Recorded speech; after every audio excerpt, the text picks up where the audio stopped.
بسم اللہ الرحمن الرحیم۔ عظمت قرآن پر حضرت امام مالک رحمۃ اللہ تعالی علیہ کا بہت خوبصورت واقعہ۔ اعلان ہوتا ہے کہ آج کے بعد اگر کسی نے قرآن مجید فرقان حمید کو اللہ رب العزت کا کلام کہا تو اس کا سر تن سے جدا کر دیا جائے گا۔ قرآن مخلوق ہے، اللہ کا کلام نہیں ہے۔ بادشاہ کی طرف سے یہ اعلان ہوتا ہے۔ علماء قرآن کی عظمت بیان کرتے ہیں، قرآن کو اللہ کا کلام کہتے ہیں۔ جو یہ بیان کرتا ہے بادشاہ اس کا سر تن سے جدا کر دیتا ہے۔ یہ خبر حضرت امام مالک رحمۃ اللہ تعالی علیہ تک پہنچتی ہے۔ جب جناب والا یہ خبر امام مالک تک پہنچتی ہے، آپ لوگوں کو بلا کر جاؤ میرا بادشاہ کو پیغام دینا کہ احمد یہ اعلان کرتا ہے کہ یہ کتاب اللہ کا کلام ہے، یہ مخلوق نہیں ہے۔ بادشاہ کو جب یہ خبر ملتی ہے اپنے فوجیوں کو بھیجتا ہے، سپاہیوں کو بھیجتا ہے، امام مالک کو قید کر کے بادشاہ کے دربار میں حاضر کیا جاتا ہے۔ امام سے سوال کرتا ہے، اے امام، کیا تو یہ کہتا ہے کہ کتاب اللہ کا قرآن یہ اللہ کا کلام ہے، یا یہ کہتا ہے کہ یہ مخلوق ہے؟ حضرت امام مالک فرماتے ہیں کہ میں یہ کہتا ہوں کہ قرآن اللہ کا کلام ہے، یہ مخلوق نہیں ہے۔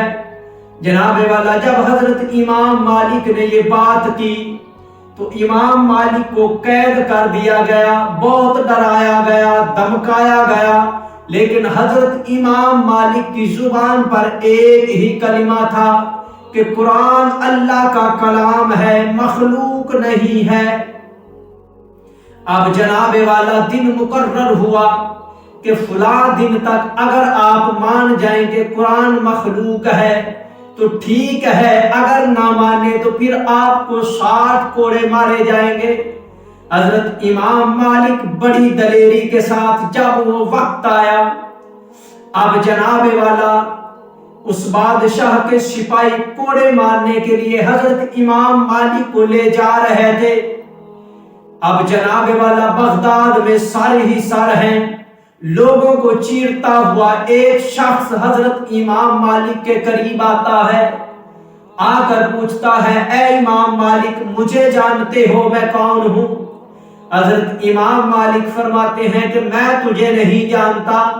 وہ کہتا ہے کہ بغداد کا سب سے بڑا میں ڈاکو ہوں، چور ہوں، چوریاں کرتا ہوں۔